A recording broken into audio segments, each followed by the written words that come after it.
Welcome to Chaotic Creatives, a show about embracing the chaos that comes from living a creative life. We're your hosts, two self-proclaimed chaotic creative gals. I'm Hom, better known as Hom Sweet Hom on the internet. I am a designer, letterer, muralist, and most recently, chef. Yay!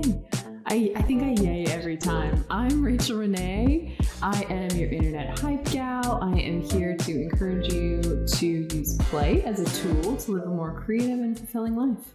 And today we're answering your questions. So we asked a few weeks ago for you to submit your questions for us to answer on the pod, and you delivered.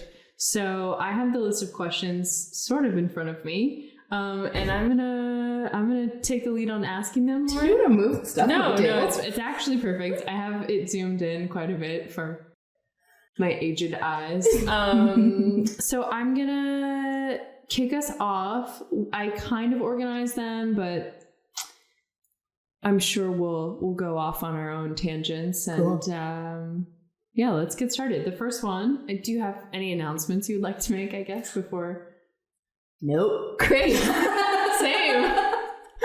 That's the struggle with sort of recording these a little bit early. It's like we both have things we could announce for today when we're recording, but by the time they listen, it's not applicable anymore. That is true. I guess we could just cut this out if it doesn't end up happening, but I am most likely hosting another mural workshop at the end of July, the last weekend of July here in Detroit.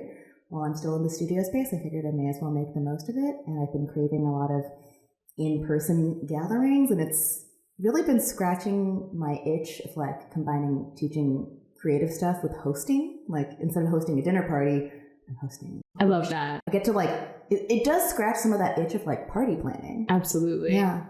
And you saying that you're hosting that reminded me that I do have an announcement, even though I was ready to just roll right by it. It's on the same day. I'm hosting a Play with Clay workshop at the Ceramic Studio, Still Life Studios, and we can drop the registration for both in the show notes. But I'm really excited to force people to have fun with clay. I love forced fun. And it's going to give people an opportunity to kind of experiment and like search for that wonder and curiosity instead of like, I need to make a mug. It needs to be functional. I have to sell this. So I'm really excited about that. Yay. 2 great options of things to do in Detroit the last weekend of July. Absolutely. That's hot as balls. Come and visit us.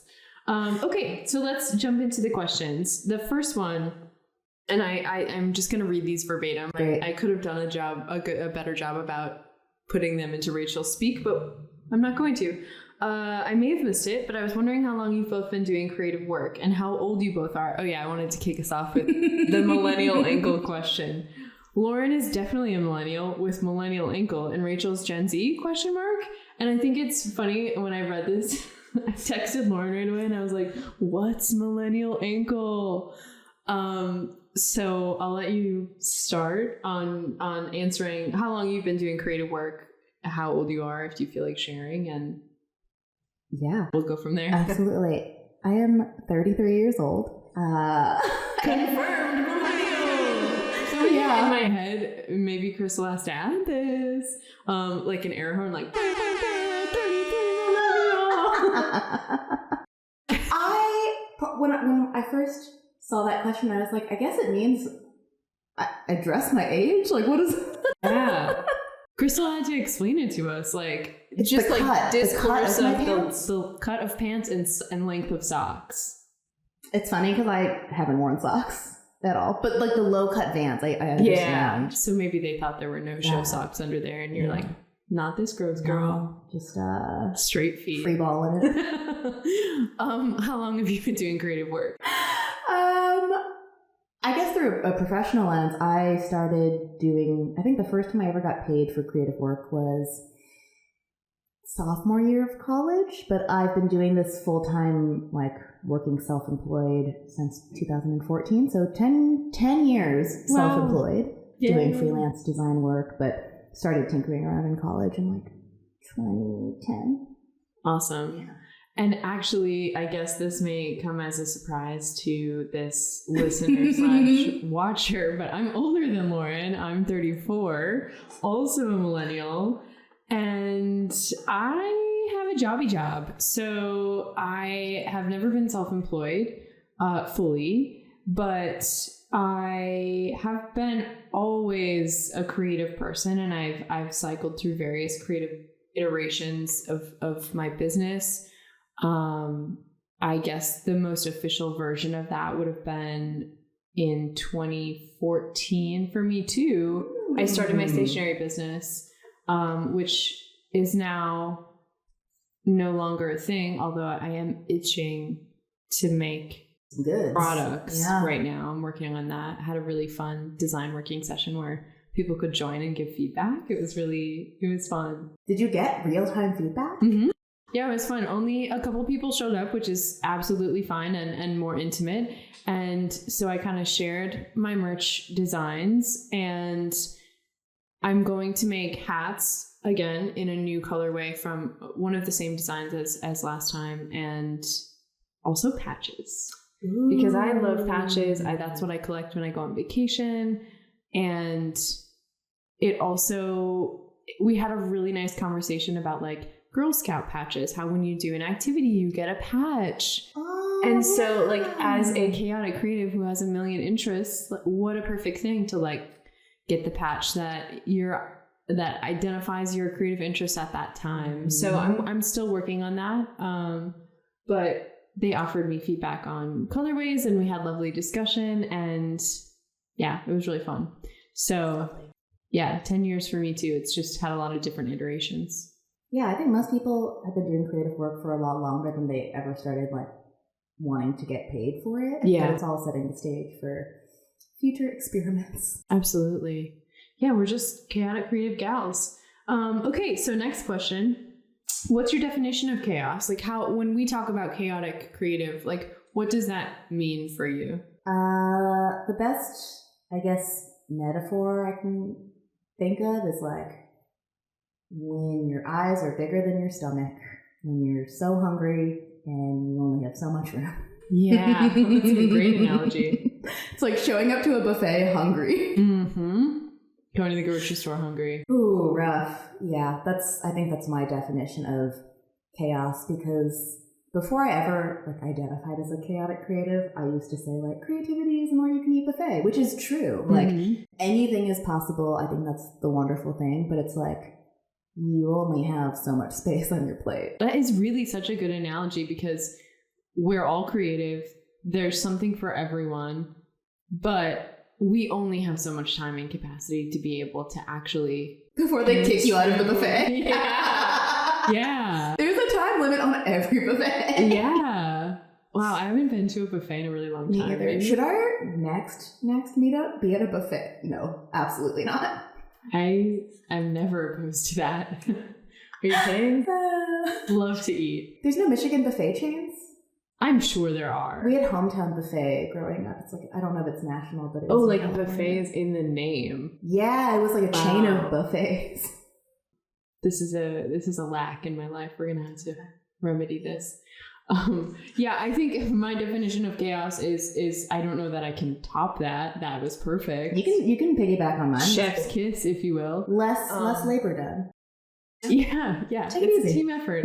We're co-hosts after all. I think it's just an interest in many, many things. Mm-hmm. And I would say chaos is how I see myself when I come up with an idea, I buy the materials for it, I start working on it, then I don't have time, and then I lose interest, and then I jump back to something else.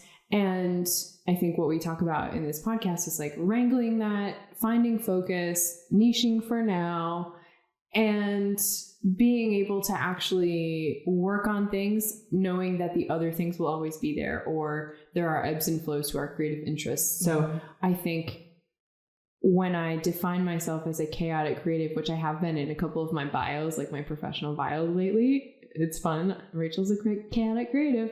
I really mean like I'm interested in so many things, and right now I might want to talk about quilting or ceramics, and Next week, I might be talking about something completely different. And that's chaos, baby. Yeah, so that's my definition. Question number 3. Do you think some of the ideas you've talked about on this season will help you tame or reshape some of the chaos? Like, have you felt any insights after some of our conversations? Yes. Wow, I just lost my train of thought. Yes. Okay. So yes, I have felt like these conversations have been creatively therapeutic for me in a way that, like, you and I are just talking out loud, which is great. And I think a lot of times what doesn't help the creative chaos in the brain is when you're creating alone and you're just alone with your thoughts and there's like a million things ping-ponging around in here, to be able to talk it out with someone else is like, it alleviates some of that pressure and helps you actually think through things, because no one does anything alone. Yeah. But like a lot of my, like, as someone who's social and somewhat extroverted, I still spend most of my time alone. And most of my hobbies I actually prefer to do alone because I can focus and like really get in the weeds. And I don't have to worry about like how I look or like my posture. I'm just like, yeah, it's funny. It's a little gremlin. 1000% also a gremlin. And you're literally in your basement. I'm literally in the basement. And it's funny because, you know, I'm a very aesthetic person. I obviously care about my style and my home and everything, but like the basement is the dumping ground for all this stuff. You know, it's just like where I throw the boxes and where all the craft supplies live, and also where the litter boxes are. Also so nice like, and cold down there. I have been this week while it's been hot. I'm just like, what can I do in the basement? It's a nice temperature. It does feel really good, yeah. But I also, it has like a drop ceiling, but I had to have some electrical replaced a couple of years ago, and so they just cut into like a channel in the ceiling.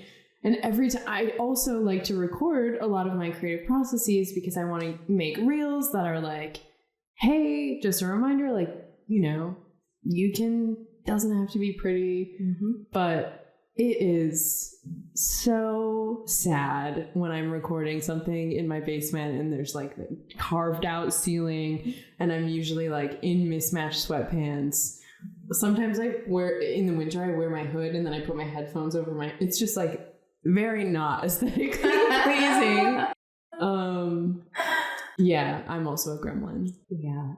But yeah, I do feel like, I don't know if it's tamed any of the chaos, but it has alleviated some of like, it's helped to make sense of some of it. Yeah.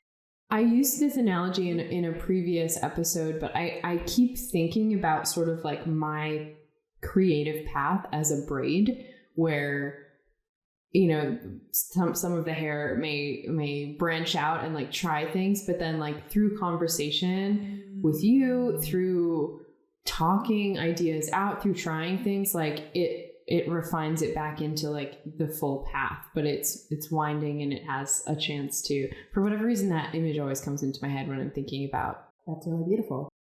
And the first time we met, you were wearing your little milkmaid. I can't wait till my hair's long enough to do. It's probably getting close. Yeah. Yeah. When you started talking about braids, I was like, oh, I can't relate because I've never braided my hair before. Ever? Have you braided other people's hair? Okay. Do you know how to French braid? Okay. No, a lot of the girls would wear French braids in softball because it like keeps your hair close to your head, so it's like good under a helmet. But no, because you know I'm so vain about. Ever since I've been little, like I like having poofy hair. Yeah. Like even though I have a short haircut now, I'm just like. I love it. That's fascinating to me. Yeah. It's just a hairstyle that I've never gravitated towards. Maybe because I assumed I wouldn't look good in it, or it just never felt like me. And it's just one of those, like, I don't know, we all have some kind of intuition about, like, I think it's important to have a willingness to try new things, but there are also some things where you're just like, no. You just already know that it's not for you. Yeah, absolutely. That's funny. Okay, we knew this was going to happen, but I'm trying to think of what the original question was. Yes. Taming the chaos. Yeah, have these conversations helped you tame any of the chaos? Yeah, I definitely think, maybe not tame, but like you said, sort of maybe prioritize or actually process. Yeah. And thinking about things from a new perspective. Like, you and I both like to work alone in our gremlin states. And I think when I'm noodling on something again and again and again, it's like, it's hard to find a solution because you're stuck in your loop and you need something to break the loop. And it just takes a conversation. And sometimes it's not even the conversation about that thing. But I mentioned to Lauren some things I'm working through right now before we started recording. And we're not going to talk about it on this episode because we're answering questions. But I bet when I go home, I'll be like, okay, these are my next steps. So I feel like just talking through the creative process, whether it's about a specific challenge or chaotic craft or not, it still helps to kind of, like you said, process and shift perspective. I feel like this is a good time for you to share your mulberry story, if you're willing. Yes, I feel like I always put you on the spot. No, it's totally fine.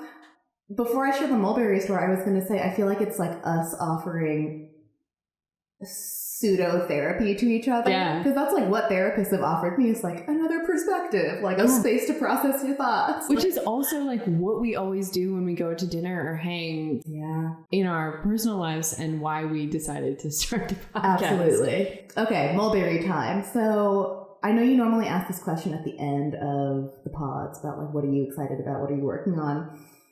This weekend, I finally took myself urban foraging, which for anyone who's not familiar is looking for edible plants like around your city and harvesting them and then cooking with them.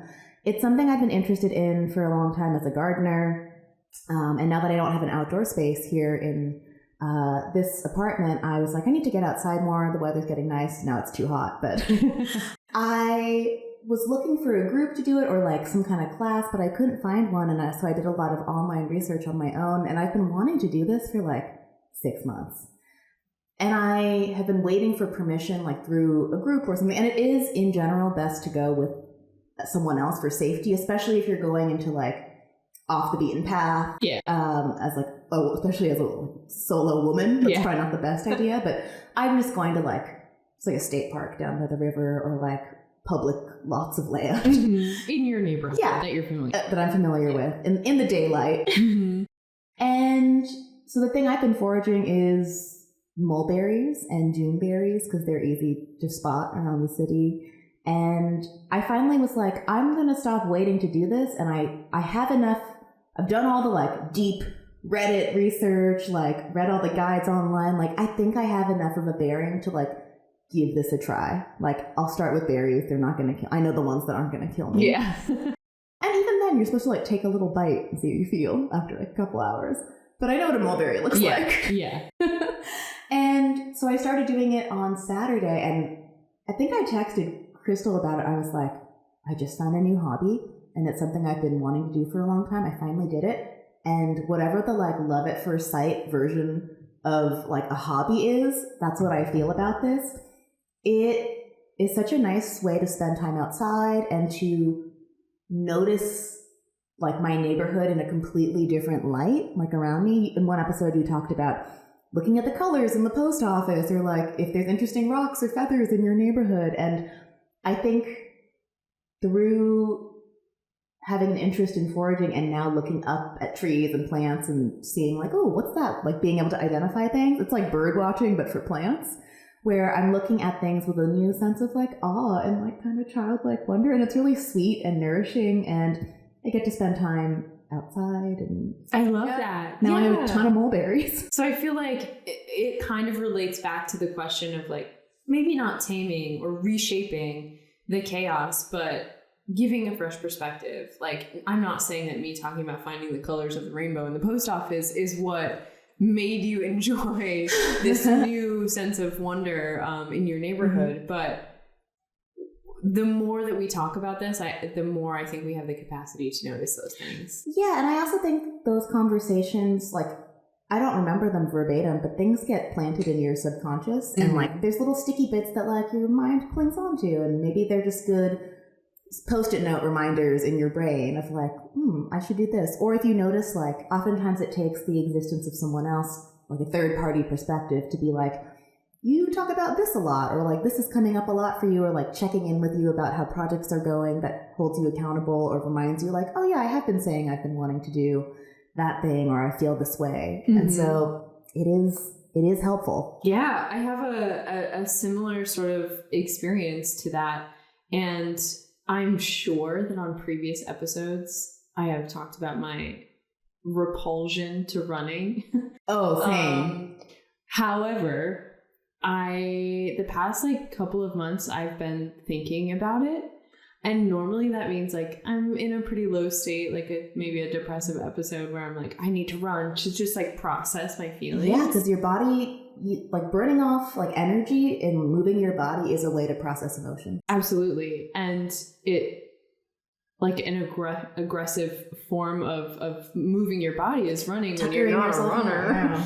Yeah. However, it's been a consistent thought, like I should try this. And one of my friends just did a half marathon. And so I texted her and I'm not trying to do that. I texted her and same as you, I'm like, it's nice out. I want to get out of the house. I very much could stay in my basement forever and work on little projects and clean my house and just like be satisfied, but I don't want to do that. I need to see people. And so I texted her and I asked, if she did any running programs, and she shared some information with me, and I did my first run and I told her about it. And she was like, what was your favorite thing that you noticed?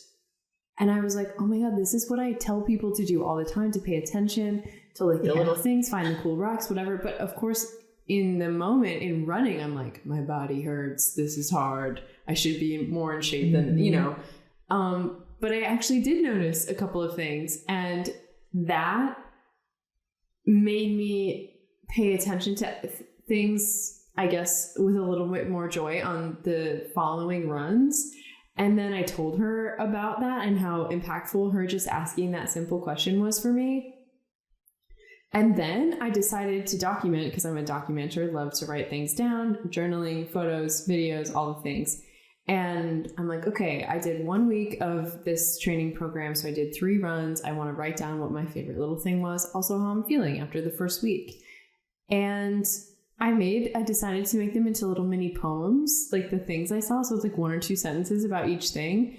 And I just feel like I have never written poetry. I like to read it. I wouldn't consider myself a poet, but I'm taking my own advice of like, who cares if I'm bad? It's just like a nice lyrical way for me to document what I saw in my effort to pay attention in this experience. And so kind of like you said, like when someone else points it out, it's like she asked a question that I am asking people all the time, like, pay attention to this. What did you notice?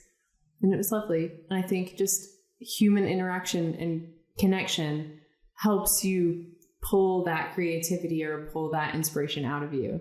Oh yeah, absolutely. One thing that's been interesting about foraging too is because I'm out in public, people ask me what I'm doing and talk to me about it. The flip side, I do want to share this story. I don't know where this is going to fit in, but it's okay. The flip side of that is, this is why I should go with the group, men will approach. And I was telling Kristle the story this morning because for anyone who's feeling bashful about putting their work out there or sharing what they do, or even just like being themselves online, just like pitching, whatever it may be, like advocating for your art and sharing it with the world. I was picking some June berries in the park, and a man came up to me and started asking me about it. And then he was like, oh, I want to give you my card. And as he reached for it, he was like, you're not married, are you? And I was like, oh no, here we go. And so I was like, just get me out of here. So I was like, yeah, I actually am. And like hiding my hand to like, make sure he's not looking for a ring. And he goes, oh, that's too bad. And then he proceeds to go, well, in that case, I also do plumbing and central air, and started to pitch me on his business and handed me his business card. And I was standing there just like, the audacity of this man. Like, I know so many people who are scared to even be like, here's a drawing I made, or like, I'm available for freelance work. And in a 5-minute span, this man had the courage to hit on me and pitch his business, like all cold. And I was like, we really got to have more, artists need more of this energy, because we're not doing that. No way. And I was just like, wow. I was more like stunned by the just like, audacity. Yeah. He wasn't being super creepy. It was like daytime. I was like, just please leave. And he left promptly. Yeah. But I was like, that was impressive. Yeah. I mean, not to always be talking about the artist's way, but Julia Cameron talks about that. She says in the chapter on like making it as an artist that it's usually audacity, not talent, that makes someone a successful artist, because there are so many successful or talented artists that don't put themselves out there. And it's taking the risk that actually, you know, maybe someday you will think of that man and, you know, call him to clean your pipes. I don't know. That sounded horny. I didn't mean it that way. Okay, let's move on.